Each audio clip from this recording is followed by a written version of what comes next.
Uh, Thank you so much for coming to talk to my students with our Supernatural Sleuths in Popular Culture class. We're so excited to have you here.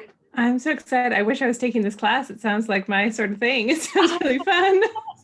So if you could introduce my students to who you are and all the cool things you do. Oh, my name's Jessica Mason. I am a pop culture writer for the website The Mary Sue. We're like a geek feminist website that's at the intersection of intersectional feminism and the geek world, is I think one of our taglines. Not as clunky as that. But I write about everything from movies and television to politics and paganism.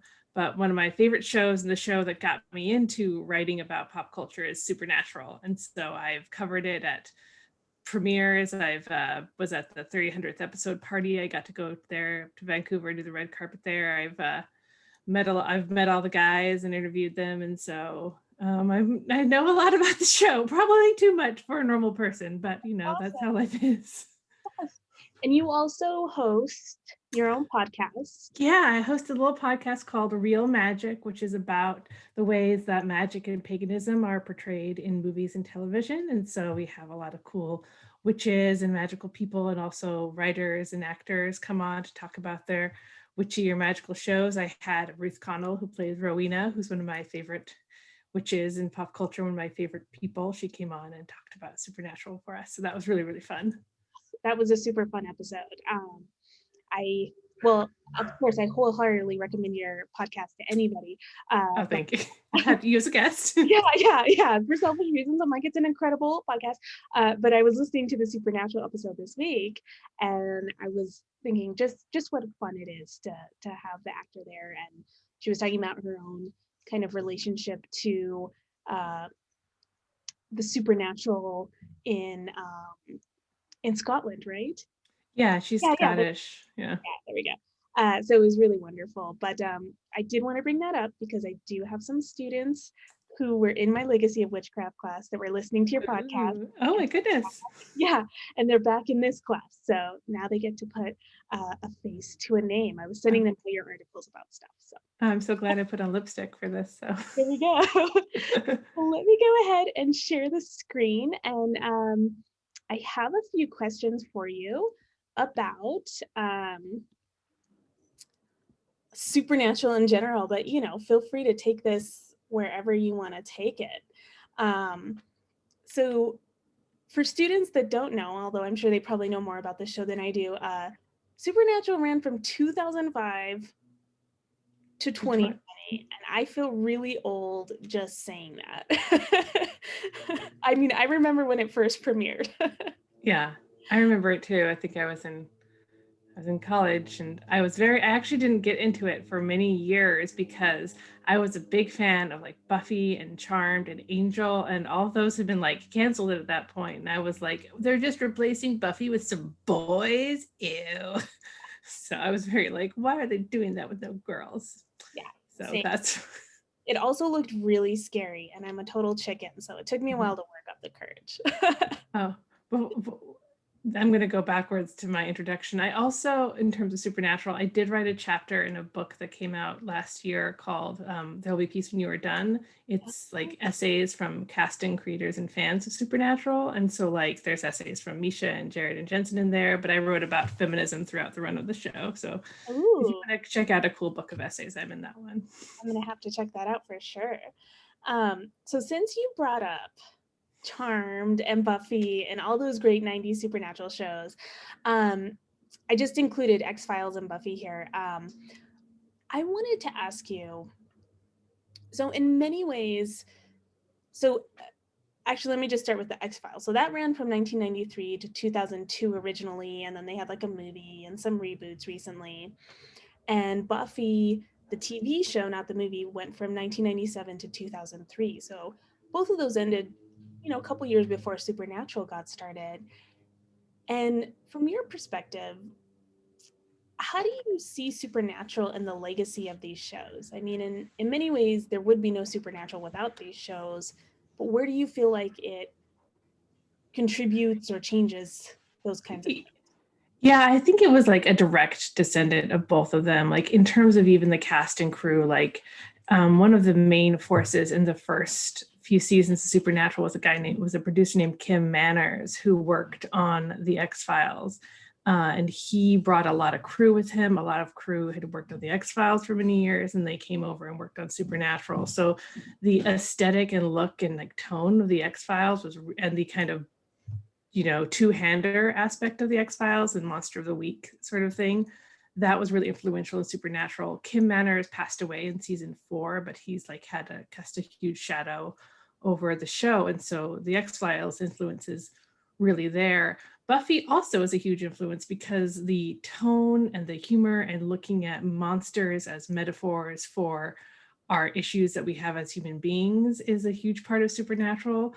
With Buffy, it was, more fantastical monsters, and Supernatural, they started out with, well, what if we go dig into these urban legends and American folklore and make those about the horror of like Americana and about family drama. Yeah. And also there were a few writers from Buffy and, well, more Angel than Buffy. Ben Edlund, who wrote on Angel and who wrote the episode where Angel turns into a puppet, which is one of my favorite episodes of Angel. He wrote on Supernatural for many years and wrote some of the weirdest episodes in the show's like first 8 or 9 seasons. So yeah, he wrote up to season 8. So they were like people who worked on both shows. And then of course I started watching Supernatural because I wanted to see Spike and Cordelia are in an episode in season 7. They play different characters. So I'm like, oh, I want to see James Marsters. Oh God, I have to watch 6 seasons of this show. And then I just devoured it really fast. So it was fine. And their episode isn't actually terribly good. No, but it is interesting how that crossover happens. Like they're banking on the idea that if you loved those 90s shows, then you'd like Supernatural, and it becomes this really interesting, fun thing where you start following the actors around in their guest appearances. Yeah. Like Amy Acker shows up on the 2nd or 3rd episode of Supernatural. And then Sarah Sahi, who she, eventually romanced on Person of Interest, is in the pilot of Supernatural. So it was very funny that they both ended up there. That's so great. Yeah. And it's interesting that you were talking about how monsters being a metaphor for like emotional or personal things that people are going through. So we're reading some really early Victorian monster hunter stories or supernatural sleuth stories. And it's interesting because at that time, psychology was being developed as a real discipline. And yet there's also the spiritualist movement. And so people are wanting to validate all the things that come out of the spiritualist movement as like science. So astrology, palmistry, like they want to say those things are hard sciences. At the same time, they're trying to show psychology as a hard science.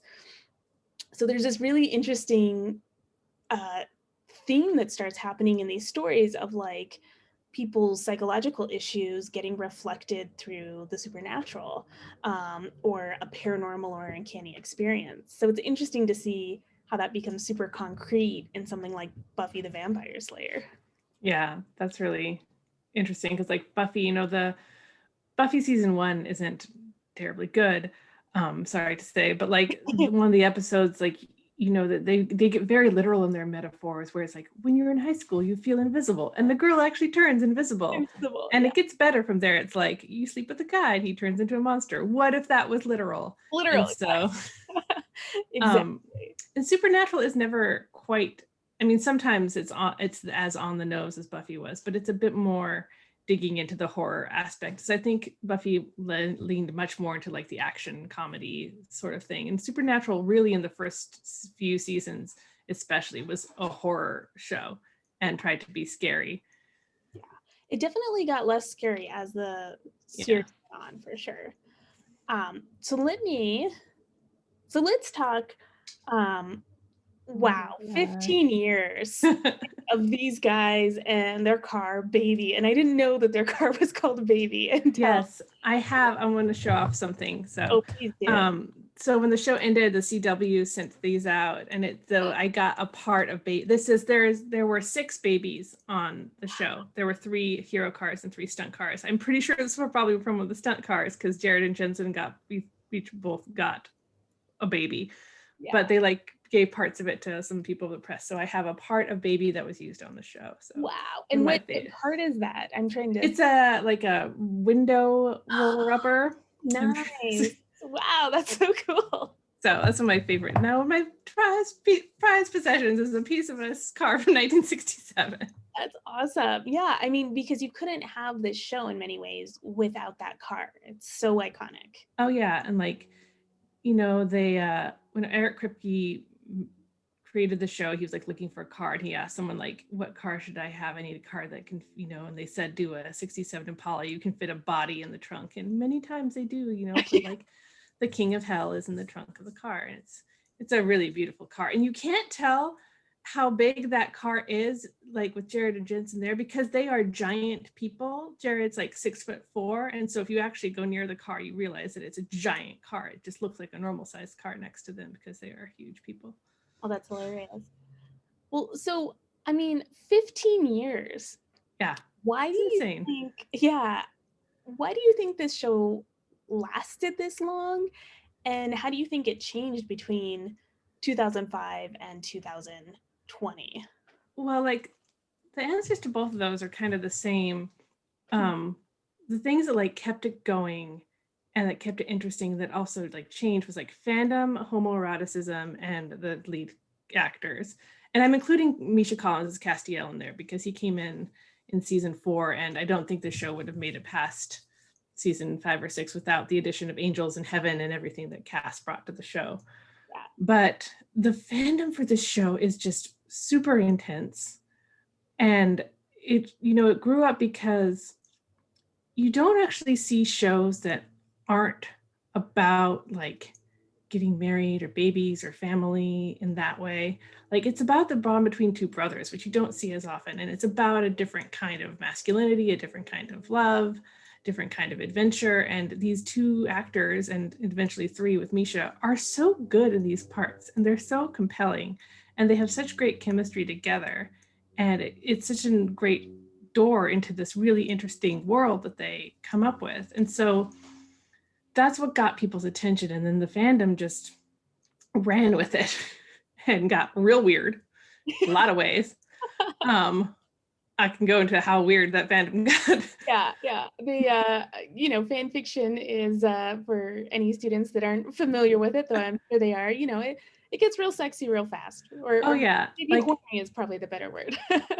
I mean, yeah. And so like the fan fiction got weird, but people found like these ideas of found family and the idea of free will versus destiny, and were really resonant with people.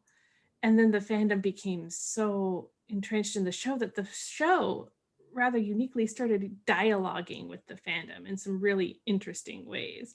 Where in season 4 out of 15 seasons, they introduce the concept that there are books within this universe that are written about Sam and Dean. So they are directly commenting on the fandom in that episode. And like they're, you know, they find Wincest fanfic and they're like, they know we're brothers, right?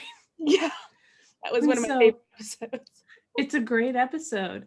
And so you get into these ideas of like, how does a character control their own destiny? What happens when a character goes off and does their own thing, which is sort of what happens when you have a show with a fandom like this and the fans are like, no, they're mine now. Or the fans start seeing things in the characters that weren't initially intended. Sometimes, like one of the main things that people identify with Sam and Dean is a lot of people see Dean as bisexual. That was not intended at the beginning of the series, even though like he was named after Dean Moriarty in On the Road, who is a bisexual character. So there's all these like synergies and, you know, stuff that happens there. But fandom kept the show going. The CW's distribution model, which is basically the CW just a platform for things to be sold to Netflix, keeps things going. And just people adored the show, and they kept getting more and more creative. They went through 4 different showrunners, but the core thing was always, you always had Jared and Jensen as Sam and Dean, and they can carry it, which is a rare thing for two actors to be able to carry a show for 15 years. Yeah, absolutely. And where do you see like where it started? Let's see, how do I want to ask this? Was it the same show by the end? Not at From where it all. started. Yeah. I think like it still was the brothers, and like the final episode was very much like it's down to the brothers, and a lot of people really hated the final episode. Oh, I saw on Twitter. Man, I was sort of like ambivalent on it. But plus the way that like it was a pandemic. There was a lot of stuff they couldn't control, you know? Yeah. Like there was this whole idea that they were going to bring back like anyone who'd been in the show pretty much was like had an open invitation to come back. Then suddenly COVID happens and they couldn't have anyone. Yeah. And so like that sucks. And like they couldn't even have a wrap party. Yeah. So that wasn't good for them. It's like that's not their fault. You can't hold that against them. But like the way that the show treats women has changed a lot. Like I wrote in my chapter in There'll Be Peace When You're Done, like the show starts the pilot, which is a great pilot, like artistically and dramatically. Feminist wise, not so great because it starts like a double woman in the refrigerator. I don't know if you guys have heard that term, but what is that? I haven't. A woman in the refrigerator is a term coined by Gail Simone, who's a comics writer, and it's based on a Green Arrow comic or Green Lantern, one of the green people, who comes home and he finds this woman dead in the refrigerator, his wife. And so the idea of like when a woman is killed to advance the story of a man and she has no purpose or character other than like she's going to die, that is called a woman being fridged or a woman in the refrigerator. And Supernatural starts with their mother dies and then Sam's girlfriend dies in the same way. And that's not great. But then, as the years go on, they develop a lot more interesting female characters. They tried to have a female-centered spinoff. Their mother came back from the dead and had a really interesting arc where they deconstructed like this idealized version of their mother that they'd had. And so like the way they dealt with feminist themes changed, the way they dealt with sexuality and the subtext and homoeroticism of it all really did change over the years because, in the first 7 years or so, they joked about it. And, they joked about Wincest and they joked about Cass and Dean, like, staring at each other all the time and how they were very obviously in love, but it was a joke. By the end of the series, you actually have Castiel like making a love confession, which is like something in direct response to like the fandom petitions for it. Whether or not, people were happy with that, the way that it like played out is, that's up to the individual viewer. But the fact that they listened and the fact that that happened on this show that's from a very different era and very different ideas about sexuality and representation is a big deal. And so, I have no casting anything. Yeah. Oh, that's your special dolls. I love it. Yeah. And also, like, if they didn't like the way, so I just finished watching it, that confession scene, and if they didn't like the way that ended, there's always fan fiction. There's so much fan fiction. Like literally there's more Supernatural fan fiction than like anything else. Like if you look on the stats on AO3, it is one of the top. It's like the top. It's Castiel and Dean is the top ship for Archive of Our Own is AO3. It's a very good fanfic site. Got some stuff up there too if you ever. Nice. Excellent. It's mostly Cass and Dean, but like that's the thing is like the show dealt with the idea of fan fiction and who is the author of the stories and whether or not characters themselves have free will. And it got very meta many, many times with that because like the final boss in the final season was God himself, who was the author of their story. And so they're basically fighting against the author of their own story for their independence. And I thought it was going to end where like they just drive off into the sunset and like the show like hands the fans, okay, it's your story now. But then instead they died. Spoiler alert. Sorry. Sam, Dean died and then Sam got old and had a really, really terrible wig. And I hate it when they do the aging thing and it's like, it was really bad. Like that was the worst part of it, I think. Yeah. But like I understand why the creators want to end that story that they've been with for 15 years and have a non-open-ended ending. So that's fine. And the great thing about fanfic is like there's episodes of the final episodes and other episodes I just pretend didn't happen because they were terrible. absolutely. Like the final episode of Xena, that didn't happen either. Xena didn't die. She and Gabrielle lived happily ever after. Or I think of what they did to Cordelia on Angel, and I'm Oh like, God, yeah. we're just gonna forget that ever happened. Yeah, Um, nope. but I think it's interesting too for a show that's run for 15 years that they would really want like a definitive end so that there wouldn't be like an open-ended speculation of more seasons or some sort of something happening. I mean, I feel like for some of the actors are just let us be free, please. Yes. We've been in Canada for 15 years. Like Jared has a new show where he's like, no, we're filming, it's a show set in Texas and we're filming it in Texas. Yeah, I am leaving Vancouver. Yeah. But I also like see like there was so much attachment to these stories. And I think like the finale was called Carry On, and like the show is their unofficial theme song is Kansas's Carry On Wayward Son. Yeah. And there's that line, there'll be peace when you were done. And they did really want to give these characters their version of like peace. And they felt like for Dean that was like dying and going to heaven with his boyfriend, which, you know, I didn't mind that. But some people did not like that. Yes, I saw that like they saw it as the bury the gays trope. Which I'm like, I don't think it came into bury the gays, but because everyone know, because death has no meaning on this show whatsoever. Yeah, I know some people get really upset with that, like on supernatural shows, but I'm like, but they're always going to be resurrected, so they're not really dead. Or Castiel Like basically ruling heaven, and he gets to have Dean with his him. boyfriend. Yeah, I mean, like, that's great. And Dean's always been so tortured, so I think it's really cool to have him be in heaven, and you've got a queer couple ruling it. yeah, it's like, and there's Rowena's ruling hell, and Sam is down there with his wife, and his wife was supposed to be Eileen, but again, it was COVID and they couldn't, so they had like this blurry actress in the background, which is again stupid. But that and his ugly wig. Yeah, totally. And Sam always wanted a normal life. Like, yeah, and Dean I always knew that he was probably gonna die being a hunter.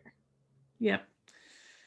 But then you get, but again, there's so much fanfic. These characters are immortal in so many ways. But again, like I don't think bury or gaze can apply very well to this show, because like literally everyone dies in this show like multiple times. Like Dean was killed by tacos one time. It's like death is a character. They have killed the actual character of death at least 3 times. Yeah, exactly.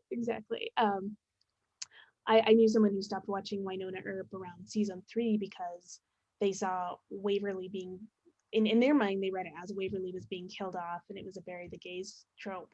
But it's the same thing. She goes up to heaven, and I was like, no, she's not dead. No, of course she's not dead. She's coming back. No one's dead in these shows. Yeah. Exactly. So interestingly, so I want to bring up this episode. Those guys. Speaking of fan fiction and homoeroticism, so I think this is season 5, episode 9, where they happen upon a supernatural convention that actually ends up being really haunted, and they get to see their lives through the perspective of the fans, and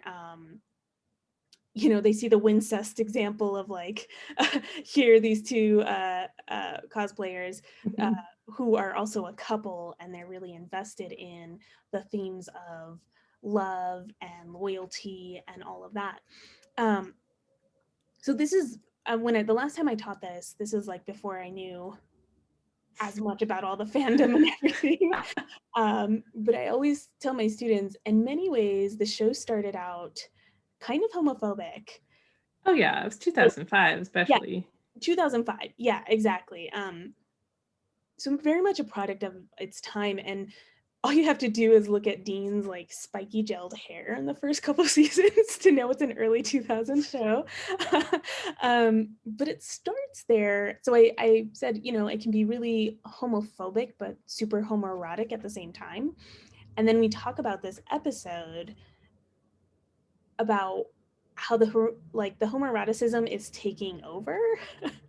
And there's a real it seems like they're making a more concerted effort to embrace that narrative versus the kind of early 2000s toxic homophobia. Yeah, so Yeah, I think that like this episode is interesting, and then because it's not a very accurate portrayal of like the actual supernatural fandom, which is like 95% women. yeah. And most of them are queer women too. And so like that's not accurate, but the way that they kind of deal with like the Wincest of it all is kind of sweet, I think. And then but the episode that's really interesting to me that's sort of a companion to this is episode 200, which is season 10 episode 5, which is the musical episode based on these books, you know, like it's all, and it's a beautiful episode. It's really fun, and it's an all-girls school, and kind of like this, the actors who play Castiel and Dean are two young girls who are in a gay relationship, and so they nod at that there. And so I think that like this was played for a joke more, and like, oh, the boys are so weirded out, and yeah, it's incest, fine to be weirded out there. Yeah. I don't care what you ship, but like it's an understandable response to that. um but I think like that definitely changed in like the ways that they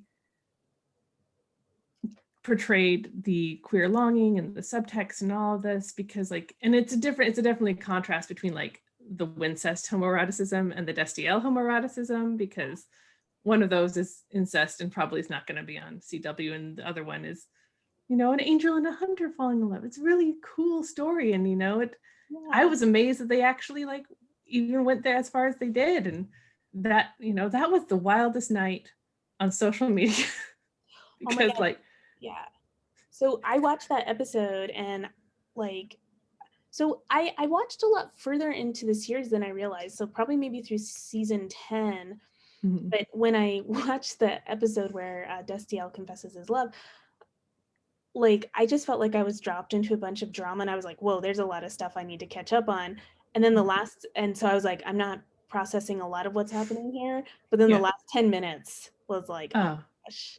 it was it was amazing, and like they've definitely been laying the track, but I think it's sort of like it was very much, I mean, I know it was a very much a final season thing because they weren't, you know, they didn't know. I don't think if they had gone there earlier in the season, they would not have known what to do with them as a couple. And it would have been harder to do. They're like, okay, we're going to do as much as we can at the end, Yeah. and we're going to put it on Castiel. Um, and it worked out. I think it was a beautiful scene. It was wonderful goodbye for Misha. Yeah. And, you know, I thought it was great, but it was very interesting how that has changed so much from just like jokes about like, oh, where's your boyfriend, the angel, to like, Dean, I love you. It's like, oh, yeah. Well, and to me, it read really thoughtfully because it would be Castiel who would say that, Yeah. and Dean wouldn't necessarily be able to articulate that. Oh, yeah. Yeah. One Which, of the interesting yeah. things about the show is like, as toxic masculinity laden as it could be in earlier seasons, the thing that like really draws people in is like these are men that cry and talk about their feelings a lot. Like that's a joke in, you know, the musical episode, and and in the on again on all like the meta episodes where they're like, oh, I love it when they cry, Yeah. because you know it's so great to see these men who are like, you know, comfortable with emotion and deep connection to someone else, whether it's your brother or an angel.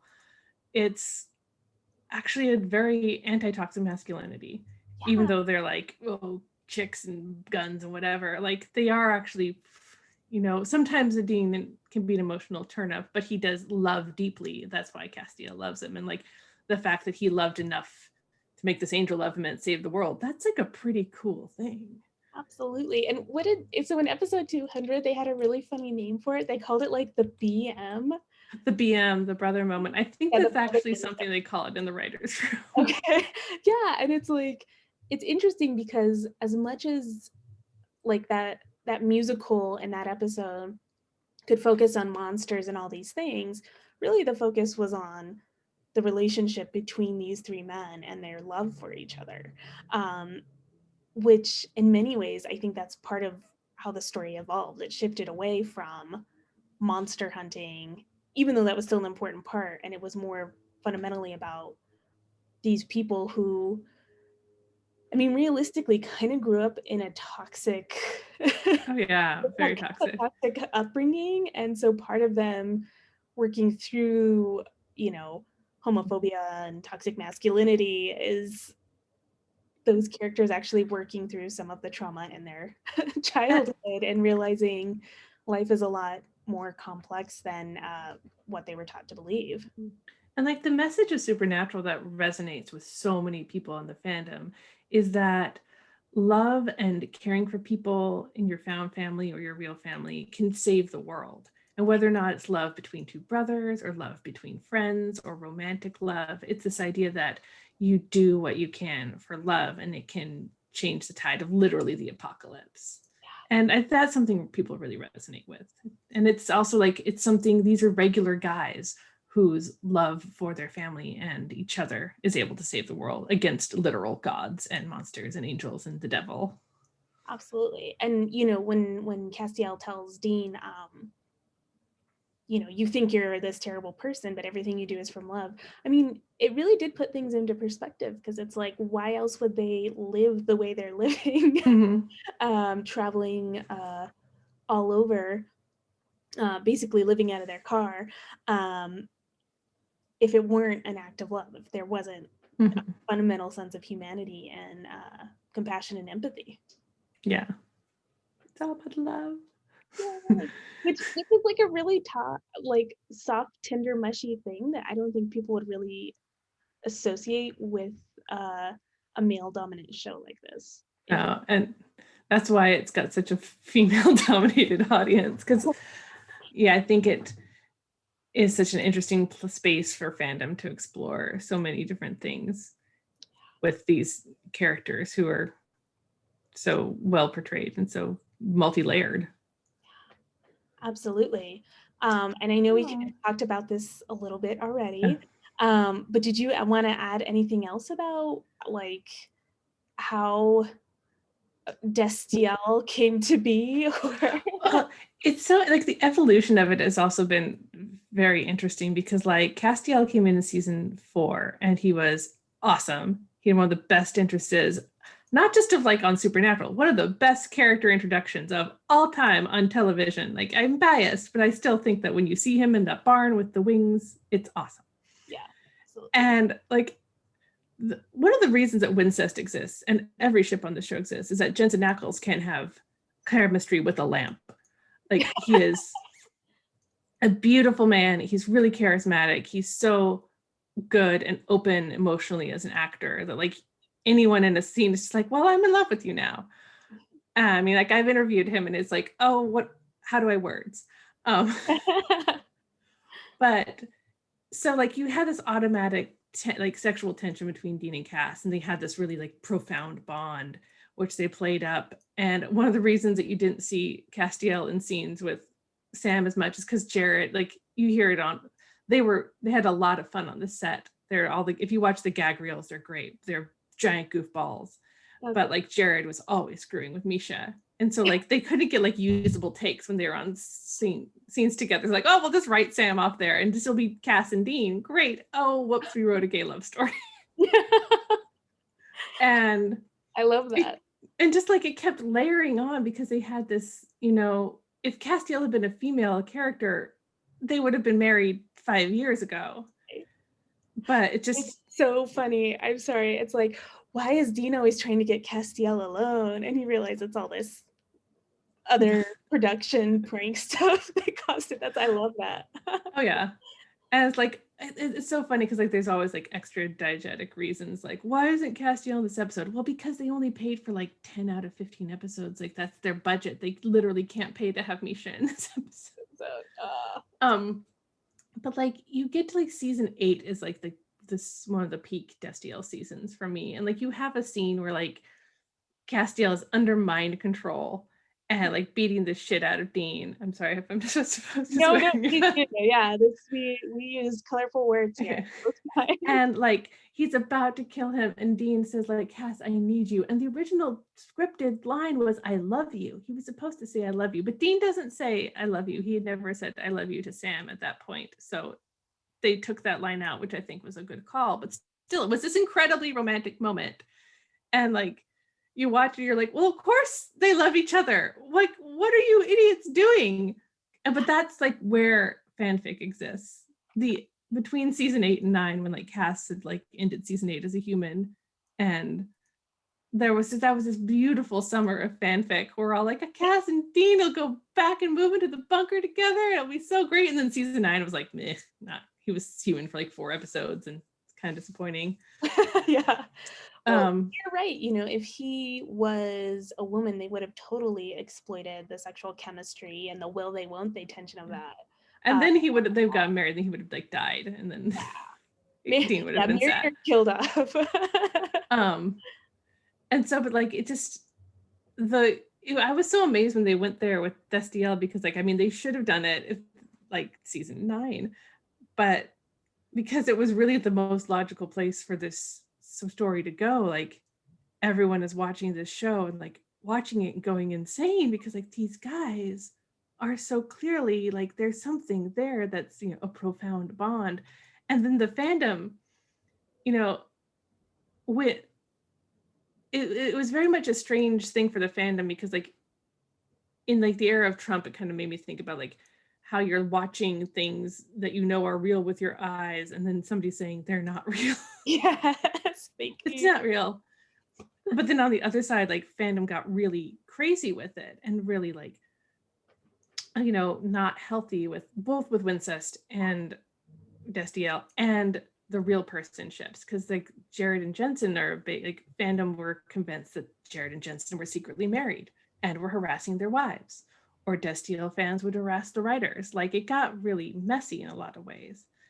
And after the Destiel confession, fandom was really excited, and then the finale happened and they went ballistic and started accusing the CW of being homophobic and like rewriting the finale because like some mysterious person at the CW didn't like it. And it was like these crazy like QAnon level conspiracy theories about a show. And it's like, none of that is healthy, guys. It's still just a TV show. It's a fun TV show. But you should not be, you know, trying to get people fired from the Mary Sue or the CW because they said something nice or positive about the show. Right. Yeah. Well, and it's so interesting how, and I remember you saying this on another podcast, but how fun fandom can be, but then how toxic it can become at the same time when people get too invested in their version of where they think the story should go. Yeah, it's like fandom, like your media consumption is sort of like food, and fandom can be like cake. Cake is wonderful. I love cake. But if you eat only cake, you will be unhealthy and it will be bad for your body. Yeah. And it will do weird things. If you only consume fandom and you become entrenched in that, and this happens with not just fandom, it happens with politics, it happens with religion. When you become in that mentality that a small group of people with a very specific focus and goal, things can get toxic really fast, especially if that becomes your entire social circle or your entire emotional life, where you have these parasocial relationships with the actors and the characters. And that's when you need to probably step back and stop eating the cake, have a salad. Yeah. Go watch something else. Read some fanfic, just step back. Yeah. And the way people reacted to the Supernatural finale for me was how I felt like a lot of people responded to Game of Thrones, where I was like, okay, it's not perfect, the final season, but I was like, some of y'all are like way too invested in this and it's getting unhealthy. Like, I think you need to step back. Yeah, I mean, it definitely will not go down as one of the best finales, but it was still, you know, it was fine. It was like, I don't think you could have made anything that would live up to 15 years of expectations. That's what I was going to say, is I think with as much as the show had been hyped, I think it was going to be impossible to have that perfect ending. And then you throw in the pandemic, and of course, yeah, you have to just lower your expectations. But so I was thinking when you were talking about Destiel and Wincest, I think part of what makes Wincest so funny is I think it's pointing to the knowledge that we know this is a TV show, and we know that Sam and Dean are played by two actors who aren't related. Yeah, so they don't look like brothers at all. No.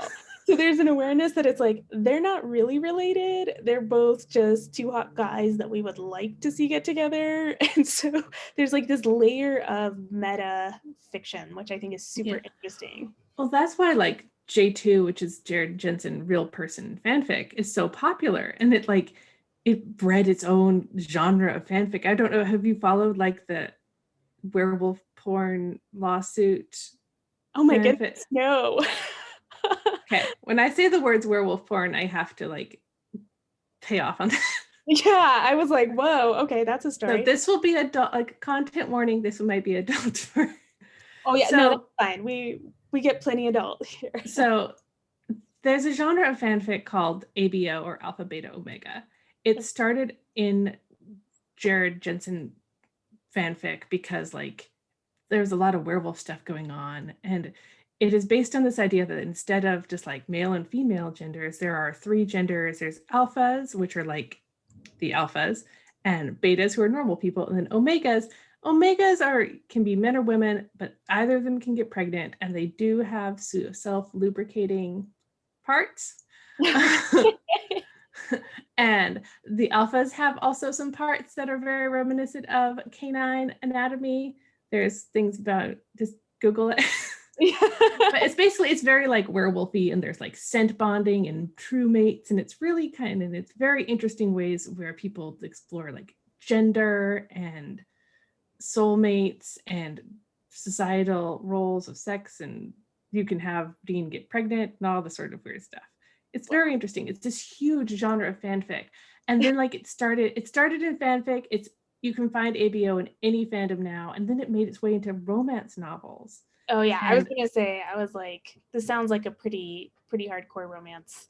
Yeah, and then some woman, I forget her name, and I don't want to say because she maybe will sue me. She decided she invented it and started suing people for writing their own weird werewolf porn. And it's like, no, you didn't invent it. Pervs in the supernatural fandom. Yeah. And so natural home of something like this came from there's like, if you like, it's like there's a New York Times like story about like werewolf porn lawsuit, and the supernatural fandom lost it that day. Wow, that is so fascinating. And it's interesting too, because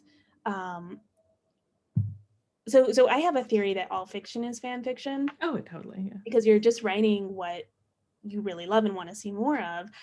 And I can almost guarantee you that like published works today, I mean, you can see the footprint of how shows like Buffy have shaped urban fantasy fiction, from the Dresden Files on up, and I am willing to bet we're going to see the same sort of footprint. I mean, we already are, but I don't think we've seen the end of how shows like Supernatural will continue to shape that genre, both in TV, but also in urban fantasy novels and in horror. I'd be interested to see, especially where they take some of the homoerotic storylines when they have the freedom of a blank slate. Yeah, like, well, you'll see, there's shows where the subtext has gone main text in more explicit ways. Like a few years ago, The Magicians, a fanship between Elliot and Quentin, went from like, oh, just like fans just see it, to being a really big plot point. And it didn't, like, the way it paid off, people didn't like that, because again, somebody died. But that was a big step. And you see now, like, the CW, like every show on the CW has queer characters now, which is why it's absurd to like call the CW homophobic, because it is literally like GLAAD's #1 network for queer representation. Absolutely. And like, but it's because of Supernatural that you can have shows like that. And it's also because of Supernatural, because Supernatural got so very weird in such successful ways. Like we talked about the musical episode, but they went into Scooby-Doo, which was like great episode. They literally, the French Mistake in season 6 is one of their best episodes, where they go into our world to where they are stars on the show called Supernatural. Yeah. And that kind of weirdness allows for shows like Doom Patrol, which is written by a Supernatural writer, Jeremy Carver, which is one of my favorite shows. And it's very queer and very invested in like unpacking trauma. And if these shows hadn't existed, the supernatural hadn't existed, we wouldn't have that. We wouldn't have Sabrina. We wouldn't have the new Charm the way it's going forward. There's so much that Supernatural's influenced, and we'll see its influence for a long time. Oh yeah. And one of the things I think is really fascinating is that it did start out so traditional. That early 2000s kind of look and vibe, and uh, and yet it allowed itself to change and transform, and the fandom kind of fed and enabled that. To me, it makes a really great case for the idea that there's no such thing as like a perfect text, novel, TV show, movie. Yeah. What matters is how are they addressing certain issues and adapting and changing. Because they could have just as easily said, this fandom stuff is BS, this homoerotic subtext, whatever, and just stuck to the straight and narrow of what they intended, and it would not have been as good of a show. Yeah. It was much better when they leaned into that. When they let themselves be weird, it's at its best. Like the weird episodes are all my favorite episodes. Like the musicals are my favorite. You talk about the car.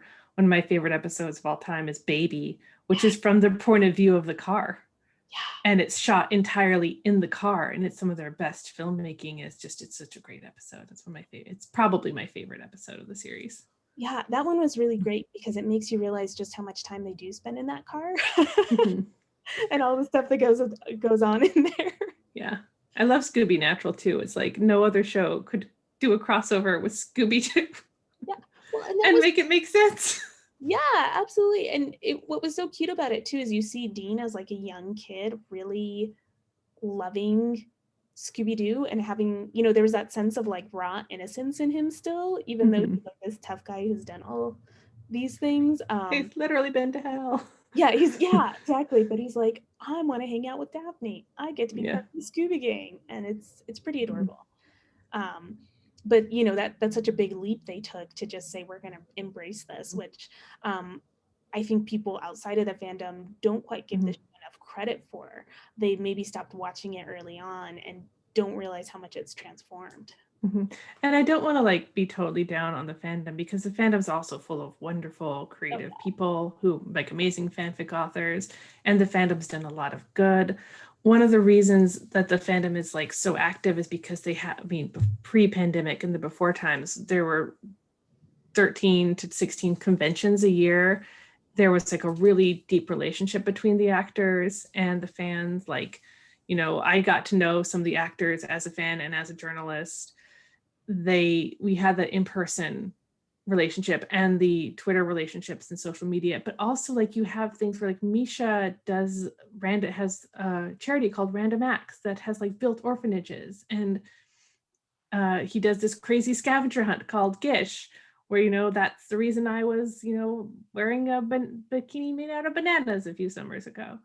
They do so much fun things, and so fandom, just like any community, can be really wonderful and validating and supportive, but sometimes things can also go crazy. Just like any family, there's always crazy aunt in the Absolutely. And I've had students too write. So my full-time job is at the community college in Albuquerque, and we do an assignment where they write a community profile about some sort of space that really inspires them or that they just want to share. And I've had a number of students write about their supernatural communities and how much they have helped them through various things in their lives, and how much it meant to them to meet the actors. And so it's really powerful stuff. They wrote about hugely transformative experiences they had. So yeah, I think it's incredibly powerful. And kind of going back to one of your earlier questions about why this show has lasted, it's sort of a behind the scenes thing. Is one of the reasons it's lasted is because Jared and Jensen and Mitra are really nice human beings, and they make a nice place for people to work, and they're respectful of their coworkers and of their work, which is sadly not as common as you would hope in Hollywood. There are a lot of jerks out there, and so when you get someone at the head of the ship like J2, who are really committed to being there for other actors and there for the crew and not coming into the process with a lot of ego, that really does make a difference. It's something that wants to persist, and they're one of the reasons that the show has gone on for so long, because people like them and want to work with them. There's such a big value just not being an asshole. Yeah, absolutely. And it's so interesting that like the show itself, the fandom is not just in the story, but it's in the actors and the Oh production yeah. and you know that other layer of metafiction. It's like the collapse between the actors and the characters, and knowing that the actors are really cool people outside of this, and it's just a really unique I think experience. Like I am not as involved in the fandom, but seeing the way people talk about it, I'm like, wow, this is kind of different from the way other people talk about other fandoms. Yeah, I mean, there are definitely For sure. fandoms get intense, but like especially the conventions are really they're really fun. Like there's a like, doing karaoke with the actors is, great. And they have a band that God Rob Benedict has a band called Loud and Swain that like plays at the conventions, and they're great. And they have a concert on Saturday night, and like seeing Jensen Ackles sing Whipping Post at a concert with like thousands of screaming Supernatural fans is like just a fantastic experience. That's awesome. And so, because yeah, not only is Jensen like a really nice person and really attractive and really talented, he's also a really good singer. Like, Wow, I I don't did know. not know that. He's really good at everything. I mean, Jared's great too, but I'm a Dean girl, so There you go. Yes, I've seen you post about that on Twitter. I know. I mean, I'm Sure. somebody will find this because like there's a people like there are, to go to the dark side of fandom. There are some people who think that I hate Sam. It's like, no, I just like Cass and Dean. They're just my ship. I love Sam. I love Jared. Right. That's so But, funny. I saw that. I saw someone roast you on that, and I was like, oh, what is oh this? no, yeah, like the fandom is sublime to the ridiculous in the fandom all the time. Well, thank you so much for taking time to talk with me about this. Is there Thank you. anything you want to add before we wrap up? Anything we didn't get to address that you wanted to? Not that I can remember right now. I'm sure as soon as I hang up, I'll think of I know, something. right? But yeah, I will always love this show in all its, craziness and glory for like what it brought to me professionally and as a fan. And like it came to me at a really hard time in my life and made a big difference. So it's very special. It's not perfect.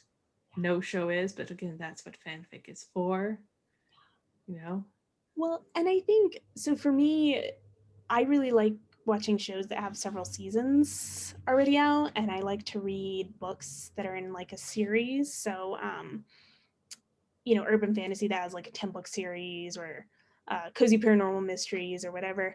And so I think there's something really powerful about the fact that this has been running for 15 years, that you get to know the characters and be in that world for so long. It's like, as I was going back and rewatching some of the episodes you recommended, I realized there's something really comforting. I had the same comfort I get when I return to the next book in a series of something I'm reading. It's like, oh, it's really nice to be with characters for so long, to see them develop and transform, and to be on that journey with them. It's a different form of storytelling than just watching a 90-minute movie. Yeah, that's what I mean.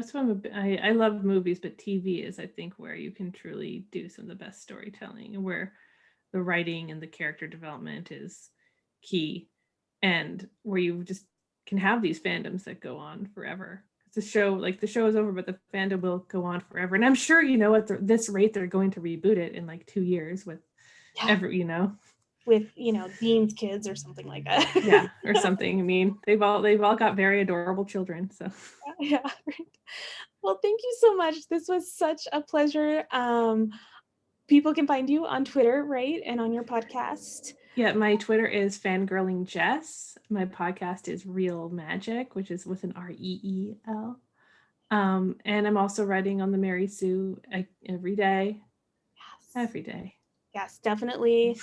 Their articles are go-to. And I forgot to mention this earlier, but I'm having them read your articles about some of the supernatural fandom stuff. Oh, fun. When we cover this, so just so you know. But yeah. So this was really exciting. I can't wait to share this with them. And we're not actually covering Supernatural in